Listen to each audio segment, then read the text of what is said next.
All right, y'all. So today we're going to talk about appraisals. It's turning into a buyer's market. Things are going to start coming down in price. They're going to start fluctuating a little bit. Things that you haven't seen probably in the last 5 years because honestly, appraisals weren't that hard to get. Now, there's a little bit of argument. They were hard to get when everybody's going over asking, but at the same time, it's going to get really, really focused on appraisals. They're going to be more and more important. So I think nothing kills a deal faster than a low appraisal, right? So what I would say is I'm going to give you several things today that I think can make your pricing and your contracts bulletproof when it comes to appraisals. Now, with that one caveat, there are some asshole appraisers out there that will always try and mess it up. I've seen them. But for the most part, appraisers are good people. They're just math nerds trying to make things make sense, right? So let's talk about why they matter, right? So as you're aware, appraisers are the math checkers for the bank. It's the best way I can explain it. The bank's going to give your clients hundreds of thousands of dollars to buy a house, but the collateral is the house. So if your client doesn't pay the bill, the bank gets the house back and then they'll try and sell it and recoup their cost.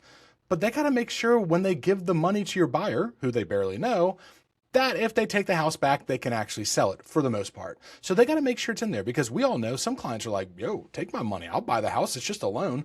Where the bank's like, I care. So they want to make sure that the appraiser goes out there.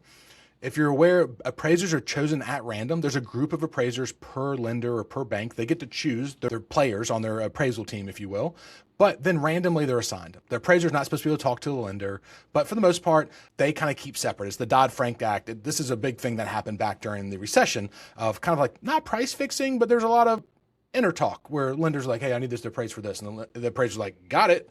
And maybe it wasn't quite worth that. So let's talk about how this all happens, right? So step one, if you're trying to make your listing price and contract price bulletproof, here's what you need to do. One, price it with the appraisal in mind. So let me be clear on this. You most likely are doing a CMA, or you should be doing a CMA, which is a comparative market analysis. This is what I think it should sell for, right? It is nothing more than some math and a lot of gut, right? Because like, I think it should sell for more for this. But if you really look at it and go, all right, so if I was an appraiser, would this appraise? And so how do you know that? One, you need to have 3 good comps, relatively close, especially if you can get in the neighborhood, perfect. If you can get in the school zone, even better. But you need to have 3 good comps because what the appraiser does, they get the contract. So they know your buyer is willing to pay X for this house.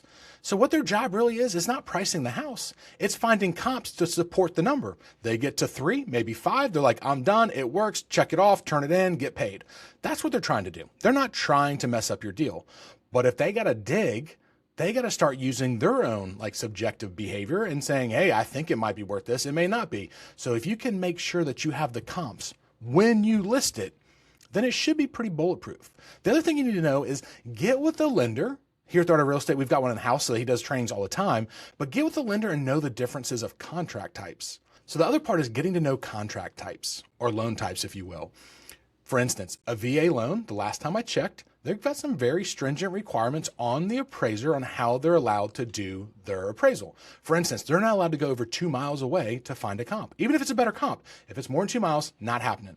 They usually start at the subject property, kind of work in a circle, and they get to the first 3 comps. Those are the comps they typically use. Now, I might be a little wrong on this. This is the last I remember. And if you got bad comps around you, you're going to have bad comps in your appraisal. So what you need to do is know what the appraiser is going to be looking for and make sure your pricing becomes bulletproof. I know it's a lot of work, but guess what? You get paid a lot of money. So do the work, make sure you can make this as bulletproof as possible. So step 2, usually most markets, some appraisers have access to lockboxes, depends on your market. I know some here in South Carolina do, some don't.